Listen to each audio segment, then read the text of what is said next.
Hello everyone, എല്ലാവർക്കും P S C മെന്ററിന്റെ P S C bulletin സീരീസിലേക്ക് സ്വാഗതം. അപ്പോൾ ഇന്നത്തെ ക്ലാസ്സിൽ നമ്മൾ ഡിസ്കസ് ചെയ്യുന്നത് P S C bulletin March volumes ആയിരിക്കും. ഓക്കെ, അപ്പോൾ നമുക്ക് ക്ലാസ്സിലേക്ക് കടക്കാം. ഫസ്റ്റ് നമ്മൾ പഠിക്കുന്നത് AI സബ്മിറ്റിനെ കുറിച്ചാണ്. അപ്പോൾ AI സബ്മിറ്റ് എവിടെയാണ് നടന്നത് എന്നുള്ളതാണ് ആദ്യം പറയുന്നത്. പാരീസിൽ വെച്ചിട്ടാണ് AI സബ്മിറ്റ് നടന്നത്. അടുത്ത AI സബ്മിറ്റിന് ഇന്ത്യ വേദിയാകും. അടുത്ത വേദി AI സബ്മിറ്റിന്റെ അടുത്ത വേദി എന്ന് പറയുന്നത് ഇന്ത്യ ആയിരിക്കും എന്നുള്ളതാണ്. ഓക്കെ ആണല്ലോ. അപ്പോൾ AI സബ്മിറ്റ് 2025 കുറിച്ചാണ് നമ്മൾ ആദ്യം പഠിക്കുന്നത്. ഇനി നോക്കാം നിശാഗന്ധി പുരസ്കാരം. നിശാഗന്ധി പുരസ്കാരത്തിനെ കുറിച്ചാണ് നമ്മൾ അടുത്തത് പഠിക്കുന്നത്. നൃത്തരംഗത്തെ സമഗ്ര സംഭാവനയ്ക്ക് സംസ്ഥാന വിനോദസഞ്ചാര വകുപ്പ്, ആരാണെന്ന് നോക്ക്, വിനോദസഞ്ചാര വകുപ്പ് നൽകുന്ന ഒരു അവാർഡാണ് നിശാഗന്ധി പുരസ്കാരം എന്നുള്ളത്. ലഭിച്ചത് കഥക് കലാകാരനായ രാജേന്ദ്ര ഗംഗാനിക്കാണ് എന്ത് ലഭിച്ചത്? നിശാഗന്ധി പുരസ്കാരം ലഭിച്ചത്. എന്തിനാണ് ലഭിച്ചത് എന്ന് കൂടി അറിഞ്ഞിരിക്കുക. നൃത്തരംഗത്തെ സമഗ്ര സംഭാവനയ്ക്കാണ് അദ്ദേഹത്തിന് പുരസ്കാരം ലഭിച്ചത്. അപ്പോൾ പുരസ്കാരങ്ങൾ പഠിക്കും, നമ്മൾ എന്തുകൂടെ പഠിക്കണം? ആ സമ്മാന തുക കൂടി പഠിക്കണം. എത്രയാ? 1,50,000 രൂപയായിരുന്നു സമ്മാന തുക എന്ന് പറയുന്നത്. അപ്പോൾ ആർക്കാണ് കിട്ടിയത്? കഥക് കലാകാരൻ പണ്ഡിറ്റ് രാജേന്ദ്ര ഗംഗാനിക്കാണ് എന്ത് പുരസ്കാരം കിട്ടുന്നത്? നിശാഗന്ധി പുരസ്കാരം ലഭിക്കുന്നത്. ഇനി അടുത്ത ന്യൂസ് നോക്കാം. ഏകദിന ക്രിക്കറ്റിലെ അരങ്ങേറ്റ മത്സരത്തിൽ 150 റൺസിലെത്തുന്ന ആദ്യ കളിക്കാരനായി ദക്ഷിണാഫ്രിക്കയുടെ മാത്യു ബ്രീഡ്സ്കെ ആകുകയാണ്. എന്താണ്? ഏകദിന ക്രിക്കറ്റിലെ അരങ്ങേറ്റ മത്സരത്തിൽ 150 റൺസിലെത്തുന്ന ആദ്യ കളിക്കാരനായിട്ട് സൗത്ത് ആഫ്രിക്കയുടെ മാത്യു ബ്രീഡ്സ്കെ ആകുകയാണ്. അപ്പോൾ ന്യൂസിലൻഡിനെതിരെയുള്ള ഒരു മത്സരമായിരുന്നു. ന്യൂസിലൻഡാണ് ജയിച്ചതും. ഓക്കെ, അപ്പോൾ 150 റൺസിലെത്തുന്ന ആദ്യ കളിക്കാരൻ ആരാണ്? മാത്യു ബ്രീഡ്സ്കെ ആണെന്ന് ഓർത്തിരിക്കാം. ഓക്കെ ആണല്ലോ, ക്ലിയർ ആണല്ലോ. ഇനി നമുക്ക് അടുത്തൊരു സാഹിത്യ പുരസ്കാരത്തിലേക്കാണ് നമ്മൾ അടുത്തത് പോകുന്നത്. സ്വാതി അയ്യപ്പ പണിക്കർ സാഹിത്യ പുരസ്കാരം.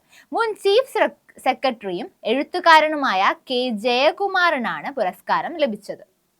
ഓക്കെ, സ്വാതി അയ്യപ്പ പണിക്കർ സാഹിത്യ പുരസ്കാരം ലഭിച്ചത് ആർക്ക് എന്നൊരു ചോദ്യം വന്നു കഴിഞ്ഞാൽ എഴുതേണ്ടത് ആരാണ്? കെ ജയകുമാർ. ആരാണ്? കെ ജയകുമാർ. അപ്പൊ ആരാണ് ഈ കെ ജയകുമാർ എന്ന് കൂടി അറിഞ്ഞിരിക്കുക. മുൻ ചീഫ് സെക്രട്ടറിയും എഴുത്തുകാരനുമാണ് നമ്മുടെ കെ ജയകുമാർ എന്ന് പറയുന്നത്. പുരസ്കാരം സ്വാതി അയ്യപ്പ പണിക്കർ സാഹിത്യ പുരസ്കാരം. അപ്പോൾ ഈ ഒരു ടൈപ്പ് ഓഫ് പുരസ്കാരങ്ങളെല്ലാം ഇമ്പോർട്ടൻ്റ് ആണ്. നമുക്കറിയാം, ഇത് ഓർത്തിരിക്കാൻ കുറച്ച് ബുദ്ധിമുട്ടുള്ള കാര്യങ്ങളാണ്. അപ്പോൾ PSC ഉറപ്പായിട്ടും ഇങ്ങനെയുള്ള കാര്യങ്ങൾ എടുത്ത് ചോദിക്കാനുള്ള സാധ്യതയുണ്ട്. അപ്പോൾ PSC ബുള്ളറ്റിൻ പഠിക്കുന്നത് കൊണ്ടുള്ള ഒരു ഗുണവും അത് തന്നെയാണ്. പലർക്കും കിട്ടാത്ത റാങ്ക് മേക്കിംഗ് ആയിട്ടുള്ള പല ക്വസ്റ്റ്യൻസും നമ്മൾ PSC ബുള്ളറ്റിൻ നിന്നായിരിക്കും വരുന്നത്. ഓക്കെ അല്ലേ? അപ്പോൾ 3 പോയിന്റ്സ് നമ്മൾ പഠിച്ചു. ഇനി നമുക്ക് അടുത്തതിലേക്ക് പോകാം. 2032 ഭൂമിയിൽ പതിക്കാനിടയുള്ള 2024 YR4 ചിഹ്നഗ്രഹത്തെ നിരീക്ഷിക്കാൻ ഐക്യരാഷ്ട്രസഭ. അപ്പൊ UN 2032 പതിക്കാൻ ചാൻസ് ഉള്ള ഒരു ചിഹ്നഗ്രഹത്തെ, അതിന്റെ പേരെന്താന്ന് കൂടെ ഓർക്കുക. ഏതാണ്? 2024 YR4 എന്നാണ് അതിന്റെ പേര്. ആ ഒരു ഫുൾ പേര് അത് തന്നെയാണ്. 2024 YR4 എന്നുള്ളതാണ് ആ ചിഹ്നഗ്രഹത്തിന്റെ പേര്. അപ്പോൾ 2032 അത് ഭൂമിയിൽ പതിക്കാൻ സാധ്യതയുണ്ട് എന്നുള്ള ഒരു കണക്ക് കൂട്ടലാണ് നമ്മുടെ UN ഇത് നിരീക്ഷിക്കാനായിട്ട് പദ്ധതി ഇടുന്നത്.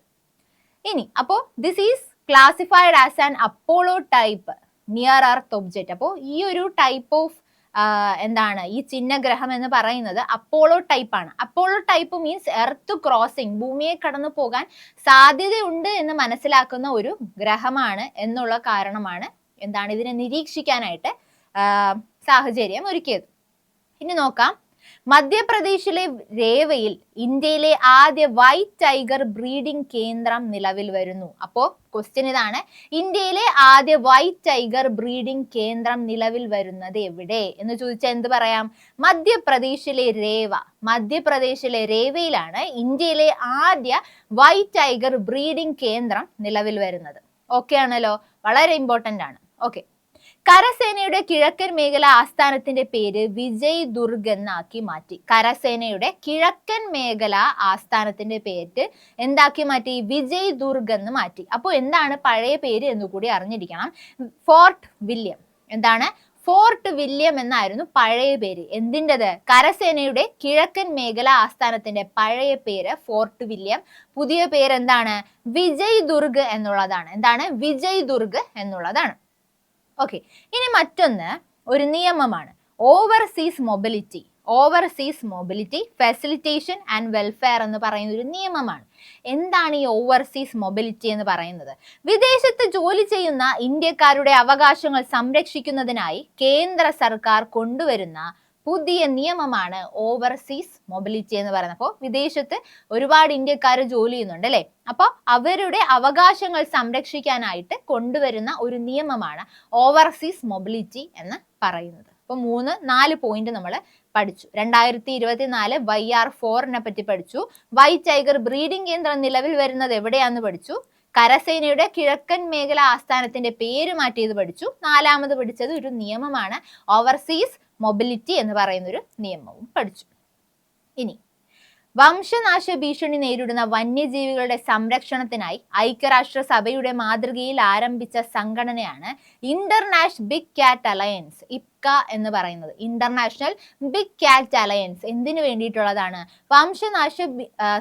വംശനാശ ഭീഷണി നേരിടുന്ന വന്യജീവികളുടെ സംരക്ഷണത്തിനായി ആര് കൊണ്ടുവന്നതാണ്? UN മാതൃകയിൽ കൊണ്ടുവരുന്ന ഒരു സംഘടനയാണ് ഇപ്ക എന്ന് പറയുന്നത്. UN മാതൃകയിൽ കൊണ്ടുവരുന്ന ഒരു സംഘടനയാണ് Ipca. ഇപ്കയുടെ full form international big കാറ്റ് അലയൻസ് എന്നുള്ളതാണ്. ഇന്റർനാഷണൽ ബിഗ് കാറ്റ് അലയൻസ് എന്നുള്ളതാണ് ആ ഒരു സംഘടനയുടെ പേര്. ശരി, ഇനി 38ാമത് ദേശീയ ഗെയിംസ് വളരെ വളരെ ഇമ്പോർട്ടന്റ് ആയിട്ടുള്ള പോയിന്റ് ആണ്. 38ാമത് ദേശീയ ഗെയിംസിൽ സർവീസസ് ചാമ്പ്യന്മാരായി എന്നുള്ളതാണ്. 38ാമത് ദേശീയ ഗെയിംസിൽ സർവീസസ് ചാമ്പ്യന്മാരായി. കേരളത്തിൽ 14ാം സ്ഥാനം, ഉത്തരാഖണ്ഡ് ആയിരുന്നു വേദി. അപ്പോൾ എന്താണ് ഈ സർവീസസ് എന്നുള്ളതാണ് നമ്മൾ ഇനി അടുത്തത് നോക്കുന്നത്. Services sport control board SSCB is a sport board run by Indian Armed Forces. എന്താണ്? ഇന്ത്യൻ ആംഡ് ഫോഴ്സ് നടത്തുന്ന ഒരു സംഘടന അല്ലെങ്കിൽ ഒരു ബോർഡാണ്, സ്പോർട്സിന്റെ ഒരു ബോർഡാണ് സർവീസസ് സ്പോർട്ട് കൺട്രോൾ ബോർഡ് എന്ന് പറയുന്നത്. ഇത് ഫോം ചെയ്തത് 1919ലാണ്. എന്താണ്?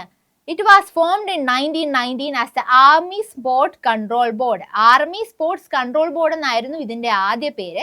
പിന്നീടാണ് സർവീസസ് സ്പോർട്ട് കൺട്രോൾ ബോർഡ് എന്നാക്കുന്നത്. ഓക്കെ, അപ്പോൾ ഈ ബോർഡാണ് എന്താണ്? The body is represented as services in the national games of India, Durand cup and multiple regional sport event. അപ്പോൾ ഈ ഒരു ഇവന്റിനൊക്കെ ഈ ഒരു ടീമിനെ അല്ലെങ്കിൽ ഈ ഒരു ഗ്രൂപ്പിനെ സർവീസസ് എന്നാണ് നമ്മൾ പറയുക. ഓക്കെ, അപ്പോൾ ഈ ബോർഡ് റെപ്രസെന്റ് ചെയ്യുന്നത് സർവീസസ് എന്ന പേരിലാണ്. ഓക്കെ, അപ്പോൾ സർവീസസ് സ്പോർട്ട് കൺട്രോൾ ബോർഡിന്റെ ആണ്. ആര് റൺ ചെയ്യുന്നതാണ്? ഇന്ത്യൻ ആംഡ് ഫോഴ്സസ് റൺ ചെയ്യുന്നതാണ്. 1919ലാണ് ഇത് നിലവിൽ വരുന്നത്. ആർമി സ്പോർട്സ് കൺട്രോൾ ബോർഡ് എന്നുണ്ടായിരുന്ന പേര് പിന്നീട് എന്താക്കി മാറ്റാണ്? സർവീസസ് സ്പോർട്ട് കൺട്രോൾ ബോർഡ് എന്നാക്കി മാറ്റുകയാണ്. അപ്പോൾ ഈ ബോർഡിനെ സർവീസസ് എന്ന പേരിലാണ് നാഷണൽ ഗെയിംസിലും ഡ്യൂറൻഡ് കപ്പിലും വേറെ ചില സ്പോർട്സ് ഇവന്റ്സിലും ഒക്കെ റെപ്രസെന്റ് ചെയ്യുന്നത്. ഓക്കെ, അപ്പോൾ ആ 2 കാര്യങ്ങളാണ് ഇമ്പോർട്ടൻ്റ് ആയിട്ടുള്ള 2 പോയിന്റ് നമ്മൾ പഠിച്ചു കഴിഞ്ഞു. ഇനി വെരി വെരി ഇമ്പോർട്ടൻ്റ് ആയിട്ടുള്ള അടുത്ത കാര്യങ്ങളാണ്. അപ്പോൾ വേറൊരു കാര്യം എന്താണെന്ന് വെച്ചാൽ, നിങ്ങൾക്ക് വീഡിയോസ് ഇഷ്ടപ്പെടുകയാണെങ്കിൽ എന്തായാലും യൂസ്ഫുൾ ആയിട്ടുള്ള വീഡിയോസ് ആയിരിക്കും പോവുക. അപ്പോൾ ഇഷ്ടപ്പെടുകയാണെങ്കിൽ നിങ്ങളുടെ ഫ്രണ്ട്സിനൂടെ ഷെയർ ചെയ്യുക, ചാനൽ സബ്സ്ക്രൈബ് ചെയ്യാനും മറക്കരുത്. അപ്പോൾ നമുക്ക് അടുത്ത് നോക്കാം തദ്ദേശ പുരസ്കാരങ്ങൾ. എന്താണ്? ലോക്കൽ സെൽഫ് ഗവൺമെന്റ് പ്രഖ്യാപിക്കുന്ന പുരസ്കാരങ്ങളാണ് നമ്മൾ ഇനി നോക്കുന്നത്. മികച്ച ജില്ലാ പഞ്ചായത്ത് ഏതാണ്? കൊല്ലം. മികച്ച ജില്ലാ പഞ്ചായത്ത് കൊല്ലം. അടുത്തെന്താ? മികച്ച ബ്ലോക്ക് പഞ്ചായത്ത് പെരുമ്പടപ്പ്. മലപ്പുറം ജില്ലയിലെ പഞ്ചായത്താണ് പെരുമ്പടപ്പ് എന്നുള്ളത്. മികച്ച ബ്ലോക്ക് പഞ്ചായത്ത് പെരുമ്പടപ്പ്. മികച്ച ഗ്രാമപഞ്ചായത്ത് വെളിയന്നൂർ, കോട്ടയം ജില്ല. മികച്ച കോർപ്പറേഷൻ തിരുവനന്തപുരം. മികച്ച നഗരസഭ ഗുരുവായൂർ. ഓക്കെ, ഒന്നുകൂടെ വായിക്കാം.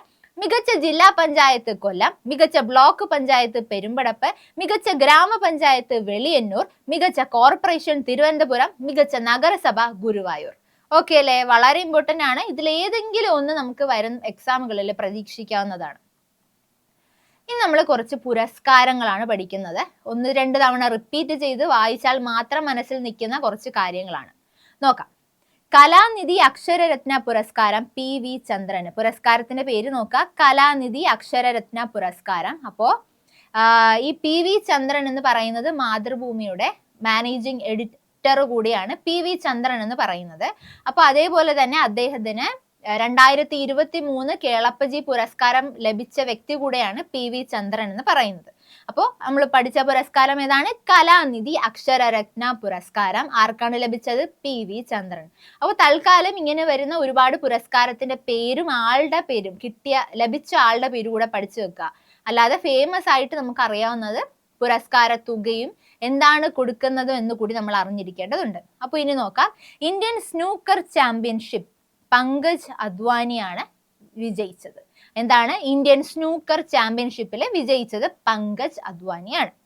ഇനി അടുത്ത് നോക്കാം, പൂർണ്ണ പുരസ്കാരം. എന്താണ് പൂർണ്ണ പുരസ്കാരം? ആർക്കാണ് പൂർണ്ണ പുരസ്കാരം ലഭിച്ചത്? നമ്മുടെ KS ചിത്രയ്ക്കാണ് പൂർണ്ണ പുരസ്കാരം ലഭിച്ചത്.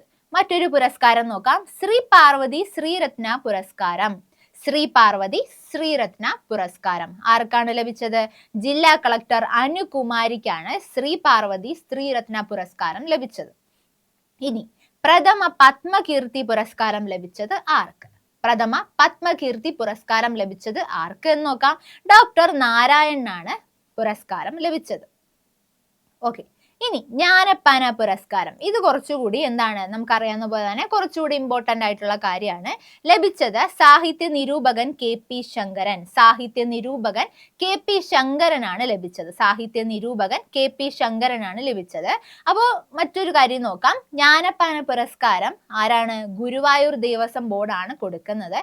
സമ്മാന തുക എന്ന് പറയുന്നത് എന്താണ്? 50,001 രൂപയും ഗോൾഡ് ലോക്കറ്റ് സൈറ്റേഷനും ഫലകവുമാണ് കൊടുക്കുന്നത്. ഓക്കെ, ആരാണ്? ഗുരുവായൂർ ദേവസ്വം ബോർഡാണ് ജ്ഞാനപ്പാന പുരസ്കാരം നൽകി വരുന്നത്. കിട്ടിയത് ആർക്കാണ്?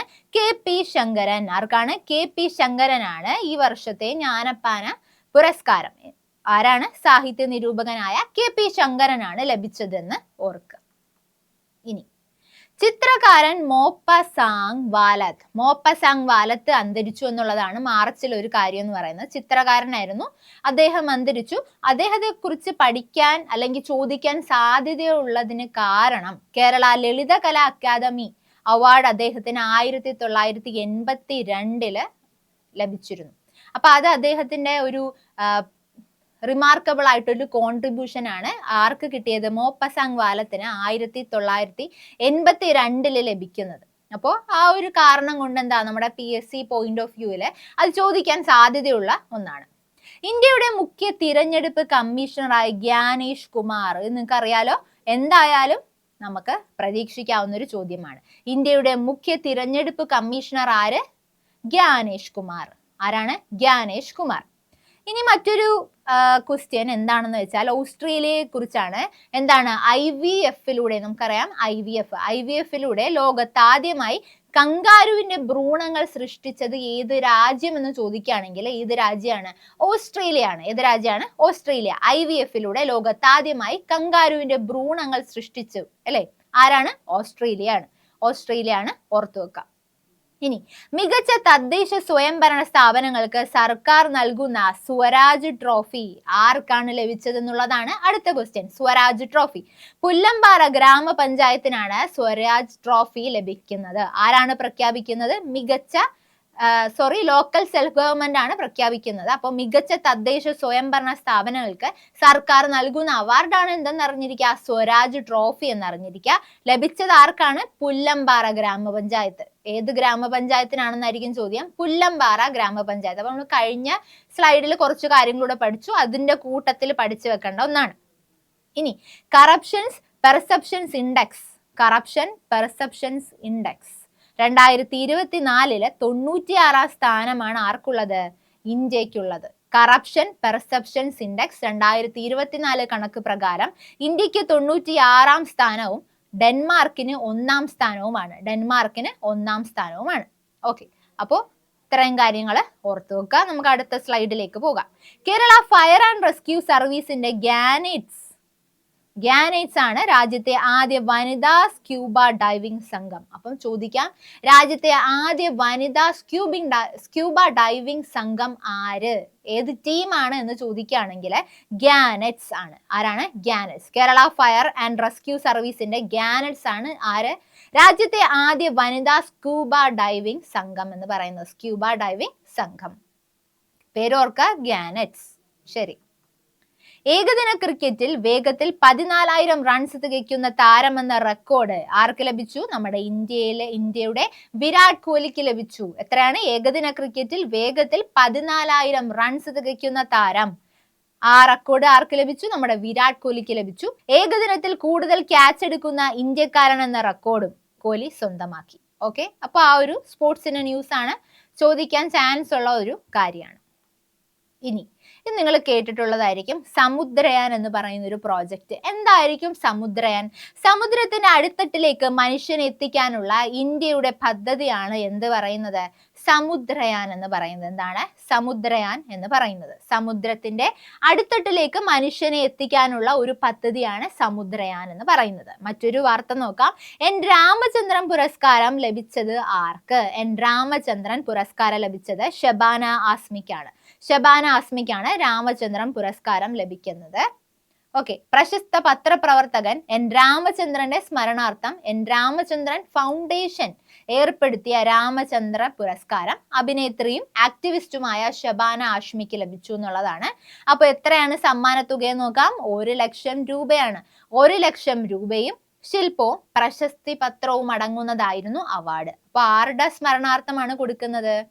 പ്രശസ്ത പത്രപ്രവർത്തകൻ എൻ രാമചന്ദ്രൻ. പ്രശസ്ത പത്രപ്രവർത്തകൻ എൻ രാമചന്ദ്രന്റെ സ്മരണാർത്ഥം കൊടുക്കുന്ന അവാർഡാണ്. ആര് കൊടുക്കുന്നതാണ്? എൻ രാമചന്ദ്രൻ ഫൗണ്ടേഷൻ നൽകി വരുന്ന അവാർഡാണ് എൻ രാമചന്ദ്രൻ പുരസ്കാരം എന്ന് പറയുന്നത്. അത് ലഭിച്ചത് ഷബാന ആസ്മിക്കാണ് എന്നുകൂടി ഓർത്തിരിക്കുക. ഷബാന ആസ്മി. ഇനി ബെൽജിയം പ്രധാനമന്ത്രിയായിട്ട് അധികാരമേറ്റത് ആര് എന്ന് ചോദിച്ചാൽ നമുക്കിനി എന്ത് പറയാം? ബാർട്ട് ഡേ വേവർ ആണ് ബെൽജിയത്തിന്റെ പ്രധാനമന്ത്രിയായിട്ട് അധികാരമേറ്റത്. ഇനി നമ്മൾ മറ്റൊരു ന്യൂസ് ഇത് ഒരുപാട് തവണ കേട്ടിട്ടുള്ളതാണ്, എങ്കിലും ഒന്നും കൂടെ നമുക്ക് മാർച്ചിൽ ആ ഒരു കറണ്ട് അഫയേഴ്സ് എന്ന് പറയുമ്പോൾ നമുക്ക് പ്രധാനമായിട്ട് ഓർത്തിരിക്കേണ്ടതാണ് രേഖ ഗുപ്ത എന്ന പേര്. രേഖ ഗുപ്ത ഡൽഹിയുടെ 9ാമത്തെ മുഖ്യമന്ത്രിയായിട്ട് സത്യപ്രതിജ്ഞ ചെയ്തു.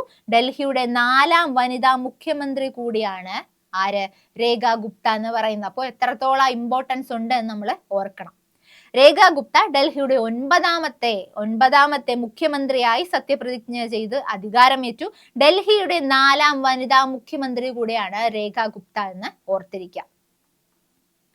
ശരി, ഇനി നമ്മൾ ലാസ്റ്റിലേക്ക് വരികയാണ്. വോളിയം 2 ആണ്. മാർച്ചിൽ തന്നെ നിങ്ങൾക്ക് അറിയാം PSC ബുള്ളറ്റിൻ 2 ലക്കങ്ങളായിട്ടാണ് ഇറക്കുക. അപ്പോൾ മാർച്ചിലെ വോളിയം 2 വന്ന സമകാലികം എന്ന പേജാണ് നമ്മൾ അറിയാം.